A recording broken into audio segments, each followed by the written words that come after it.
Today I had the great opportunity to interview Dr. Nina Rocklin. Dr. Nina is a psychoanalyst, author, speaker, and internationally recognized expert in weight, food, and body image issues. She helps people lose weight without dieting by focusing on what's eating at them instead of what they are eating.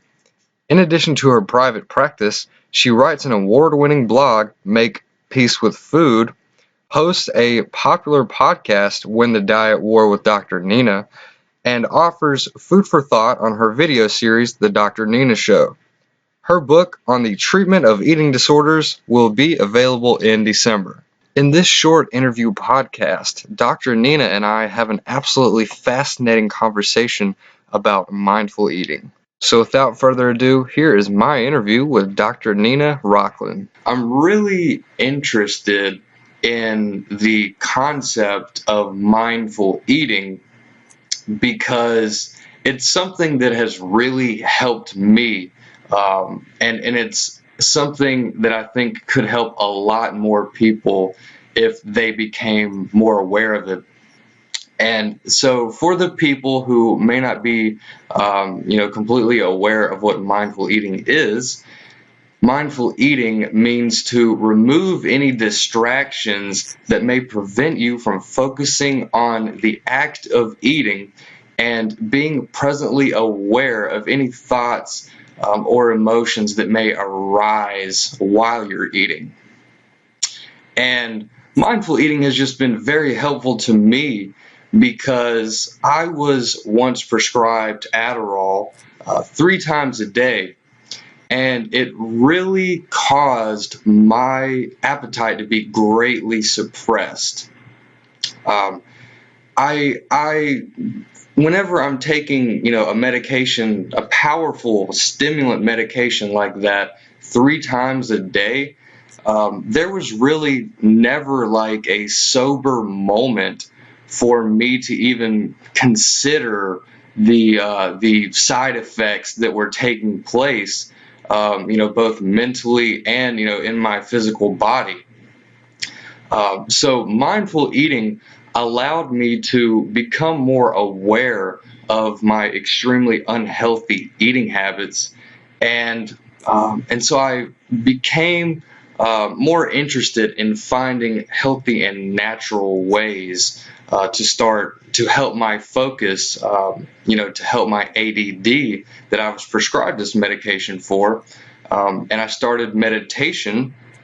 And now my health has just dramatically increased, and I've completely stopped taking the medication. So I am somebody who has personally greatly benefited from mindful eating, and I understand that it may not be as simple as I've explained it to be, for people to start eating more mindfully. So, Dr. Nina, what sort of you have helped many people to solve their unhealthy eating habits, many of your patients, and so what are some of the most common obstacles that may be in the way between people and being able to eat more mindfully? Well, mindful eating is a great goal. Mindfulness is a great goal. And of course, that's what we all want, to be able to be in the moment, to enjoy whatever we're doing, whether it is eating or what have you, to really be present. But what blocks people is when they're using food to resolve something psychological. So there's a difference between, say, overeating, which is, Mhm. oh, that was so good, I ate too much of it, which we all overeat at sometimes. I mean, at Thanksgiving, it's Yeah. National Overeating Day. Um, but uh, but when people are eating to distract themselves, to numb themselves, to express something emotional, then they're taking themselves away from their minds, actually. Mm. They're reacting rather than reflecting. And the key is to be able to learn to identify what's eating at you instead of focusing on what you're eating, so that eventually you get to the point where you can, as you said, focus very much on what you're eating and enjoy it. Lots of people who eat, binge eat or compulsively eat, they tell me they don't enjoy it. It's sort of this horrible cycle of just eating as much as they can and feeling terrible while they're doing it, and they don't even taste it, and it's awful. And when I was in my cycle of eating disorders, I certainly felt that way. I never enjoyed it. It was horrible. I enjoy food much more. I actually enjoy eating now, whereas I never did. And the same for my patients and the people that I help, my program, people all over the world have told me that the key is really realizing the focus is not on food. Food problems are not about food, and it's not about willpower. It's about something going on inside. And once you figure out what that is and find a new way of addressing, responding, dealing with it, everything changes. That is such a great answer, and it's a perspective that I'm just absolutely fascinated with, because what you're essentially saying, and correct me if I'm wrong, is that regardless of whether you are eating excessively or if your appetite is being suppressed, then what's really going on is not necessarily the food itself. There's something going on in the background that is causing you to go to food or to change your relationship with food to an unhealthy point. So is what you're saying, with the advice that you give to somebody who is eating excessively, would that be any different from somebody who, like me, had a very suppressed diet? Would you give any different advice to those two people? Well, it all depends on the source of the restriction or the excess. Right? In my private practice, I treat eating disorders. In my online programs, I treat anyone with, or I help anyone with an unhappy relationship to food. Yeah. But where does that come from? In your case, it sounds as if your appetite was diminished, you just didn't want to eat, that there was something physical going on that made food very unappealing. Mm-hmm. So that was really a physiological reaction because of this medication, which is different from someone who decides that they must be thinner and they will not eat, and they feel superior because they're not eating, and it becomes their life. Pardon the expression, but it consumes their life to just get smaller and smaller and smaller, and there are all kinds of reasons for that. And just as people who eat too much, well, are you eating too much because you don't know portion size, you haven't been raised with what healthy eating is, you just don't know, or is it because you're trying to resolve something psychological? I see. Are you trying to stuff your feelings? Yeah. In a sense, or avoid your conflicts? For example, some people tell me, they say, I ate so much, my stomach hurt. I hear this a lot. And when I hear that, I think, well, could it be that they are converting emotional pain to physical pain? So there's something that's painful, emotionally painful. They cannot get in touch with it because it's too painful. And food is that which anesthetizes them and protects them from the pain, but then it gets expressed because they feel it physically. It's easier to deal with physical pain than it is emotional pain.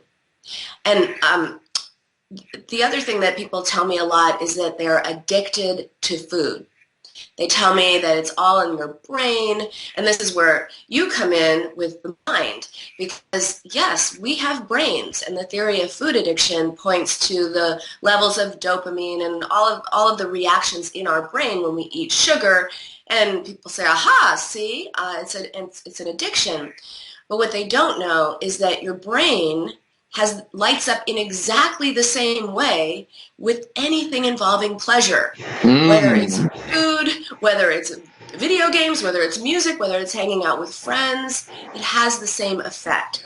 So yes, we have brains, but we also have minds. And our minds are so powerful when it comes to whatever the relationship is with food. People turn to food. It's their mind's way of protecting themselves, but it's a frenemy, right? It serves some purpose. It's a friend, Hmm. but it also hurts you, so it's an enemy. And it's figuring out, what is this behavior doing for you, so you can find a different way to resolve it.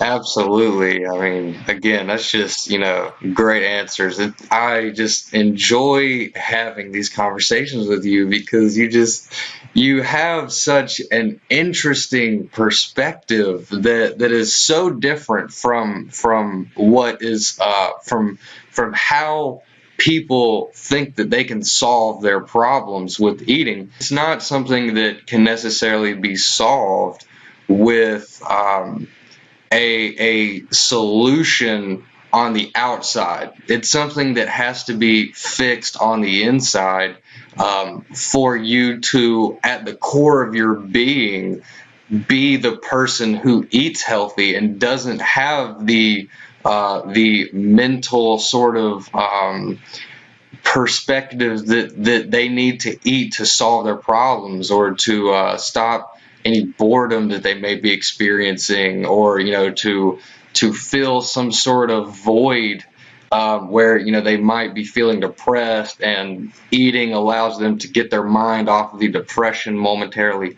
So it's just very interesting to go within yourself and ask yourself, why is it that I have these beliefs about eating? Why is it that I think that what I'm doing right now, is the correct path that I should be taking to overcome, whatever obstacles, are in my life.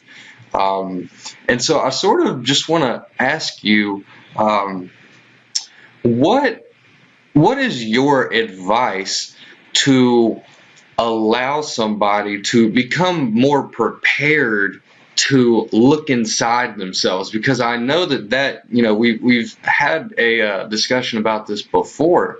And as you said before, it's not always super easy for somebody to be with themselves and to examine all of the thoughts and emotions that are rising up. It's sort of a skill that you develop. But what sort of advice could you give to somebody so that they could become more aware and more open to the messages that their body is sending them?